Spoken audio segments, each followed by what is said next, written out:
Hi friends, ಹೇಗಿದ್ದೀರಾ ಎಲ್ಲರೂ? ಇದು ಬಂದುಬಿಟ್ಟು ಶನಿವಾರದ ಮಿನಿ ಬ್ಲಾಗು. ಮನೆಯಲ್ಲೆಲ್ಲ ಸಿಂಪಲ್ಲಾಗಿ ಪೂಜೆ ಎಲ್ಲ ಮಾಡಿಕೊಂಡೆ ಇವತ್ತು ನಾನು. ನೋಡ್ಬೋದು ನೀವು. ಕೆಲವರೆಲ್ಲ ವೀಳ್ಯದೆಲೆನೇ ಇಡಬೇಕು ಕಳಶಕ್ಕೆ ಅಂತಾರೆ. ಆ ಥರ ಏನಿಲ್ಲ, ಮಾವಿನ ಎಲೆ ಕೂಡ ಇಟ್ಕೋಬೋದು. ಅವು ಆಗಲ್ಲ. ಸುಮಾರು ದಿವಸ ಹಿಂದೆ ಹಳೆ ಕಾಲದಲ್ಲೆಲ್ಲ ನಾನು ಮಾವಿನ ಎಲೆ ಇಟ್ಟು ಕೂಡ ಪೂಜೆ ಮಾಡ್ಕೊತಾಯಿದ್ರು. ಈಗ ನಾನು ಧೂಪ ರೆಡಿ ಮಾಡ್ಕೊತಾ ಇದ್ದೀನಿ. ಧೂಪ ಹಾಕೋದ್ರಿಂದ ನೆಗೆಟಿವ್ ಎನರ್ಜಿ ಅನ್ನೋದು ಹೋಗಿ ಪಾಸಿಟಿವ್ ಎನರ್ಜಿ ಇರುತ್ತೆ ಮನೆಯಲ್ಲಿ. ತುಂಬ ಒಳ್ಳೆಯದಾಗ್ತದೆ. ತುಂಬ ಈ ನೆಗಡಿ ಈ ಥರ ಇರುತ್ತಲ್ಲ, ಶೀತ, ಆ ಟೈಮಲ್ಲಿ ಕೂಡ ಈ ಥರ ಮಾಡ್ಕೊಳ್ಳೋದ್ರಿಂದ ಒಳ್ಳೆಯದಾಗುತ್ತೆ. ಸ್ವಲ್ಪ ಇದ್ಲು ತಗೊಂಡು ಕರ್ಪೂರ ಹಚ್ಕೊಂಡು ಇಟ್ಕೊಂಡ್ರೆ ಅದು ಕೆಂಡ ಆಗುತ್ತೆ. ಅದಾದಮೇಲೆ ನಾವು ಸಾಂಬ್ರಾಣಿನ ಒಂಚೂರು ಮೇಲೆ ಹಾಕ್ಕೊಂಡ್ರೆ ಸಾಕು, ಒಳ್ಳೆ ಘಮ ಬರುತ್ತೆ ಮತ್ತು ಒಳ್ಳೆಯದಾಗುತ್ತೆ ಮನೆಗೆ. ಈ ಥರ ಅಮಾವಾಸ್ಯೆಗೆ ಅಥವಾ ಶುಕ್ರವಾರ, ಸೋಮವಾರ ಆ ಥರ ಮಾಡ್ಕೋಬೋದು. ಈಗ ನಾನು ಬಿಸಿ ಬಿಸಿ ಏನಾದರೂ ಕುಡಿಲಿಕ್ಕೆ ಬೇಕಲ್ವ, ಮಕ್ಕಳಿಗೆಲ್ಲ ಟೀ ಎಲ್ಲ ಕೊಡೋದಿಲ್ಲ. ಮಳೆ ಬೇರೆ ಸ್ಟಾರ್ಟ್ ಆಯಿತು ಬೆಂಗಳೂರಲ್ಲಿ.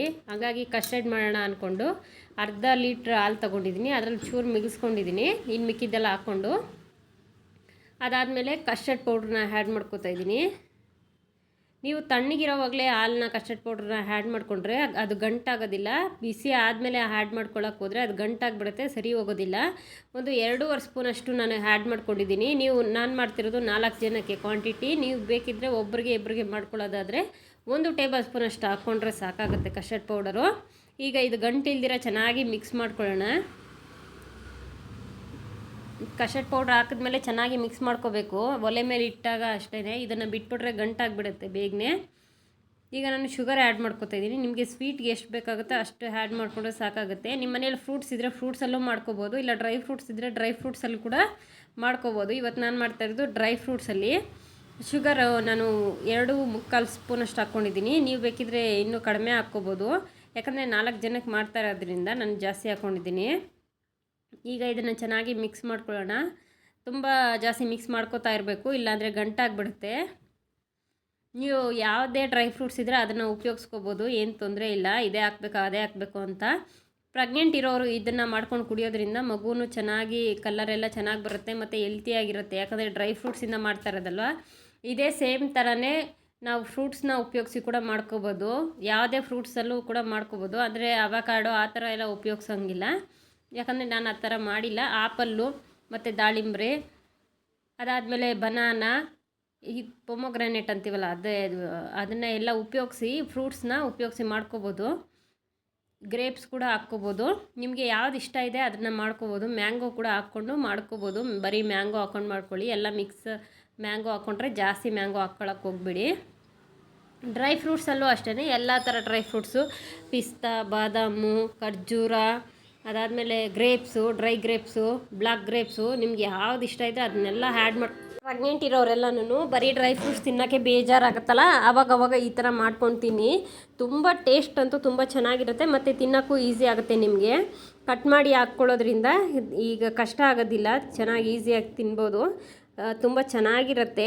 ನಾನು ಹೇಳ್ದಂಗೆ ಫ್ರೂಟ್ಸ್ ತಿನ್ನೋಕ್ಕೆ ಬೇಜಾರು ನಮಗೆ ರೆಗ್ಯುಲರಾಗಿ ಅಂದರೆ ಕಸ್ಟರ್ಡ್ ಮಾಡ್ಕೊಳ್ಳಿ. ಡ್ರೈ ಫ್ರೂಟ್ಸ್ ತಿನ್ನೋಕ್ಕೆ ಬೇಜಾರು ಅಂದ್ರೂ ಅಷ್ಟೇ ಡ್ರೈ ಫ್ರೂಟ್ಸ್ ಕಸ್ಟರ್ಡ್ ಮಾಡ್ಕೊತೀನಿ.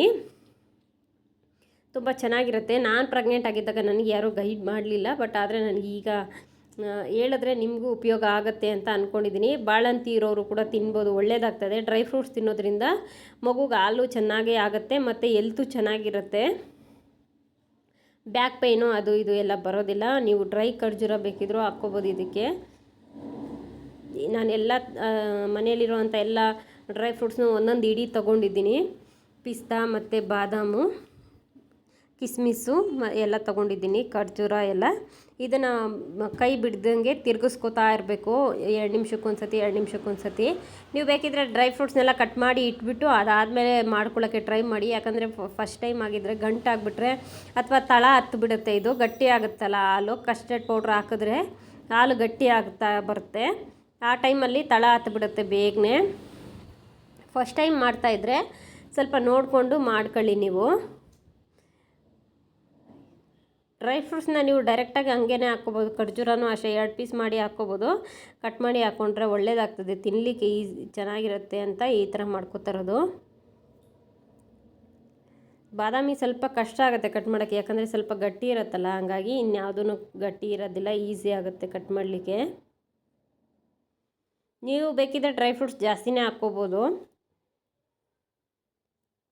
ಆದಷ್ಟು ಪ್ರೆಗ್ನೆಂಟ್ ಇರೋರು ಈ ಥರ ಮಾಡ್ಕೊಂಡು ತಿನ್ನಿ ಅಂತ ನಾನು ಹೇಳಲಿಕ್ಕೆ ಇಷ್ಟಪಡ್ತೀನಿ. ತುಂಬ ಒಳ್ಳೆಯದಾಗ್ತದೆ ಟೇಸ್ಟು.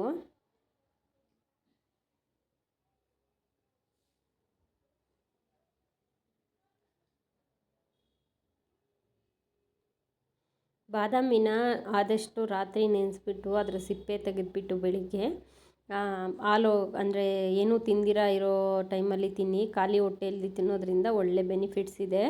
ಇದನ್ನು ಕೂಡ ಅಷ್ಟೇ, ಗೋಡಂಬಿನ ಅದನ್ನು ಪೌಡ್ರ್ ಮಾಡಿಕೊಂಡು ಹಂಗೆ ನಮ್ಗೆ ತಿನ್ನೋಕ್ಕೆ ಇಷ್ಟ ಇಲ್ಲ ಅಂದರೆ ಪೌಡ್ರ್ ಮಾಡಿಕೊಂಡು ಗಂಜಿ ಥರ ಮಾಡಿಕೊಂಡು ಕೂಡ ಕುಡಿಬೋದು. ಈ ಪ್ರೆಗ್ನೆಂಟ್ ಇರೋರು ಆ ಥರ ಇರೋರೆಲ್ಲನೂ ಬಾದಾಮಿನೂ ಸೇಮ್ ಮಾಡ್ಬೋದು. ಬಟ್ ಆದರೆ ಬಾದಾಮಿ ನೆನೆಸ್ಬಿಟ್ಟು ಸಿಪ್ಪೆ ತೆಗೆದುಬಿಟ್ಟು ತಿನ್ನೋದ್ರಿಂದ ಒಳ್ಳೆಯದಾಗ್ತದೆ.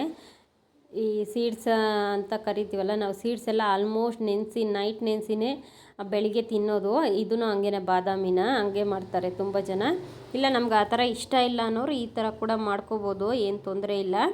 ಅದ್ರ ಜೊತೆಗೆ ಬೇಕಿದ್ರೆ ಪುಡಿ ಮಾಡಿಕೊಂಡು ಉಂಡೆ ಥರ ಮಾಡ್ಕೋಬೋದು. ಕಡಲೆ ಬೀಜ, ಬಾದಾಮಿ ಎಲ್ಲನೂ ಆ ಥರನೂ ಮಾಡ್ಕೋಬೋದು. ಡ್ರೈ ಫ್ರೂಟ್ಸ್ ಉಂಡೆ ಅಲ್ಲ, ಇದು ಬೇರೆ ಥರ.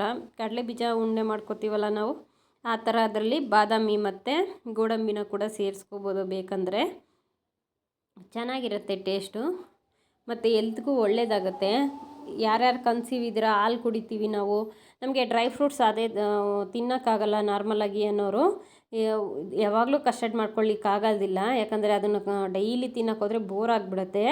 ಒಂದೊಂದು ದಿವಸ ಏನು ಮಾಡಿ ಅಂತಂದರೆ ಇದನ್ನು ಸ್ವಲ್ಪ ಮಿಕ್ಸಿ ಮಾಡಿಕೊಂಡು ಕುಲ್ಫಿ ಮಾಡ್ಕೋಬೋದು. ಇಲ್ಲ ಅಂದರೆ ಐಸ್ ಕ್ರೀಮ್ ತುಂಬ ಜನ ಇಷ್ಟಪಡ್ತಾರೆ, ಈ ಕನ್ಸೀವ್ ಇಲ್ದಿರೋ ಇರೋರು ಅಷ್ಟೇ. ಇದನ್ನು ಚೆನ್ನಾಗಿ ಮಿಕ್ಸಿ ಮಾಡಿಕೊಂಡು ಮನೆ ಇದು ಮಾಡ್ಕೋಬೋದು, ಐಸ್ ಕ್ರೀಮ್ ಮಾಡ್ಕೋಬೋದು. ಈಗ ಇದನ್ನೆಲ್ಲ ಕಟ್ ಮಾಡಿ ಆಯಿತು. ನಾನು ಖರ್ಜೂರ ಎಲ್ಲ ಕಟ್ ಮಾಡಿ ಇಟ್ಕೊಂಡಿದ್ದೀನಿ, ನೋಡ್ಬೋದು ನೀವು. ದ್ರಾಕ್ಷಿನ ಕಟ್ ಮಾಡಿಲ್ಲ, ಯಾಕಂದರೆ ದ್ರಾಕ್ಷಿ ಏನು ಕಟ್ ಮಾಡೋ ಅವಶ್ಯಕತೆ ಇಲ್ಲ ಅಂದ್ಕೊಂಡಿದ್ದೀನಿ. ಎಲ್ಲ ನಾನು ಒಂದೊಂದು ಇಡೀ ತೊಗೊಂಡಿದ್ದೀನಿ, ಎಲ್ಲ ಡ್ರೈ ಫ್ರೂಟ್ಸೂ. ಬ್ಲ್ಯಾಕ್ ಗ್ರೇಪ್ಸ್ ಇಲ್ಲ ಮನೆಯಲ್ಲಿ, ಸೊ ಹಂಗಾಗಿ ಅದೊಂದು ಸ್ಕಿಪ್ ಆಗಿದೆ. ಈಗ ಇದನ್ನು ಚೆನ್ನಾಗಿ ಮಿಕ್ಸ್ ಮಾಡಿಕೊಂಡು ಸ್ವಲ್ಪ ಕುದಿಸ್ಕೊಳ್ಳೋಣ. ತುಂಬ ಜಾಸ್ತಿ ಕುದಿಯೋ ಅಂಥದ್ದೇನಿಲ್ಲ, ನೋಡ್ಬೋದು ನೀವು, ಗಟ್ಟಿಯಾಗಿದೆ, ಚೆನ್ನಾಗಾಗಿದೆ. ಇದನ್ನೇ ಬೇಕಿದ್ರೆ ನೀವು ಒಂದು ಮೋಲ್ಡಲ್ಲಿ, ಐಸ್ ಕ್ರೀಮ್ ಮೋಲ್ಡಲ್ಲಿ ಇರ್ತಾರ, ಆ ಮೋಲ್ಡಲ್ಲಿ ಹಾಕ್ಬಿಟ್ಟು ನೀವು ಇಟ್ಕೊಂಡ್ರೆ ಕೂಡ ಐಸ್ ಕ್ರೀಮ್ ಟೈಪ್ ಕೂಡ ನೀವು ತಿನ್ಬೋದು. ಚೆನ್ನಾಗಾಗಿದೆ. ಈಗ ಚೆನ್ನಾಗಿ ಕುದೀತಾ ಇದೆ. ತುಂಬ ಜಾಸ್ತಿ ತಿರುಗಿಸ್ಕೊಡ್ತಾ ಇರಬೇಕಾಗ್ತದೆ, ಇಲ್ಲ ಅಂದರೆ ಇದು ಗಟ್ಟಿ ಆಗಿಬಿಡುತ್ತೆ, ಇಲ್ಲ ಗಂಟಾಗಿಬಿಡುತ್ತೆ. ಈಗ ರೆಡಿ ಆಯ್ತಿದು, ನೋಡ್ಬೋದು ನೀವು. ತಿಕ್ಕಾಗಿ ತುಂಬ ಚೆನ್ನಾಗಿ ಕಲರ್ಫುಲ್ಲಾಗಿ ಬಂದಿದೆ. ಮಕ್ಕಳೆಲ್ಲ ತುಂಬ ಇಷ್ಟಪಟ್ಟು ತಿಂತಾರೆ. ಈಗ ಇದನ್ನ ಒಂದು ಬೌಲ್ಗೆ ಹಾಕ್ಕೊಳ್ಳೋಣ ಮಕ್ಕಳಿಗೆ ಕೊಡಲಿಕ್ಕೆ.